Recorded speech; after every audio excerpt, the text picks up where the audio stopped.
C'est tous les matins sur Radio J et j'ai le plaisir d'être accompagnée en studio par de très beaux jeunes hommes, Didier Passamonique et Kéliane Nguyen. C'est surtout le mot jeune qui me plaît. Bonjour messieurs, bien sûr, toujours jeune. Mais quand on est jeune dans sa tête, on le reste, Didier. Avec la BD, c'est comme ça souvent.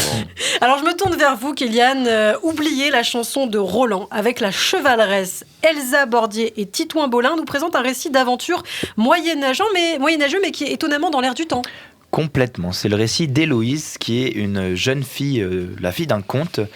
Et son quotidien est assez banal pour une jeune fille au Moyen-Âge, c'est-à-dire soins, broderie, etc., etc. Mais ça ne va pas le rester très, très, très longtemps, puisque ce qu'aime Héloïse, elle, c'est pas du tout rester à la maison, mais c'est plutôt s'entraîner et manier l'épée. Évidemment, contre la vie générale, on peut s'en douter.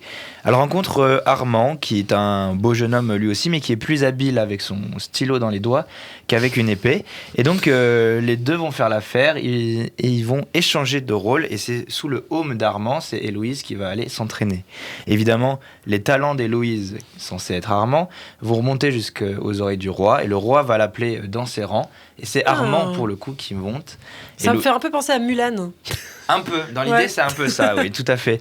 Et donc, c'est Armand qui se retrouve sur le front, incapable de se battre, et Héloïse va, en bonne chevaleresse, aller le sauver, et elle est prête à faire changer plus d'une ligne. Oui, c'est assez féministe quand même comme concept. Alors à première vue, la chevaleresse joue avec la chanson de geste et flirte très volontiers avec le mythe de Jeanne d'Arc aussi. Et bah, quand on regarde la couverture, oui, un peu, mais en fait, détrompez-vous, que nenni, c'est bien une BD féministe, comme vous l'avez dit, et c'est bien là toute la force et l'intérêt de cette BD, c'est de nager à contre-courant. On en reparle dans la semaine, de nager à contre-courant. Et donc, c'est une histoire féministe écrite par, vous l'avez dit, Titouan Bolin et Elsa Bordier, deux talents du label 619 qui se retrouvent ici chez Jungle.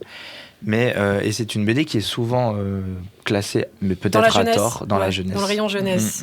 Bon, en tout cas, vous vantez les mérites de cette bande dessinée, c'est le message que vous souhaitez faire passer. C'est un peu l'idée, oui. La chevaleresse Elsa Bordier et Titouan Bolin, si vous souhaitez offrir peut-être déjà en avance un cadeau de Noël ou de Hanouka à vos enfants ou vos petits-enfants, ou même aux grands en réalité. Bah oui, on va avoir beaucoup d'idées de cadeaux d'ici la fin de l'année. Eh bien, ça nous fait très plaisir. Alors, je me tourne vers vous à présent, Didier, et vous avez, je crois, une petite question pour moi, Didier. Vous connaissez le théâtre du Rond-Point à Paris? Ah oui, c'est le théâtre de Jean-Michel Ribes. Ce n'est pas de la bande dessinée, là. Qu'est-ce qui se passe? Voilà, mais c'est la bande dessinée, vous savez, c'est un peu comme le journalisme, ça mène à tout à condition d'en sortir. Les Parisiens connaissent ces affiches du théâtre du Rond-Point hautement caractéristiques, un fond blanc, une silhouette en couleur, une image un peu surréaliste. Eh bien, ces dessins sont de Stéphane Trappier, l'un des dessinateurs de réclame. Publicité, c'est un peu vulgaire, je trouve. Donc j'aime bien les mots anciens, les plus élégants de notre époque. Un graphiste qui, à l'instar d'un Jules Chéret ou d'un Cassandre, en leur temps, Jules Chéret, c'est vers 1890, Cassandre vers 1920. C'est quelqu'un qui va laisser sa marque dans l'époque, parce que tout le monde a ses affiches imprimées il fait des bandes dessinées sur la rétine. Oui, il en a fait pour Fuite glaciale, et c'est un très beau graphiste, né dans l'admiration d'Yves Chaland et de Serge Leclerc, et peut-être de Floch. Il n'en parle pas beaucoup de Floch, alors que ça lui ressemble pas mal.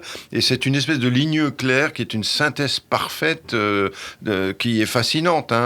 Et c'est parfaitement adapté à l'affiche. C'est un art de l'immédiateté qui doit décocher dans l'œil en une microseconde une idée, une ambiance, un sentiment, un visage qui est destiné à être ineffaçable. C'est une espèce de haïku graphique. Cet exercice en fait. Alors ça c'est la pub, c'est un gros bouquin qui fait 500 dessins. Mais oui, 500 dessins quand même, c'est énorme.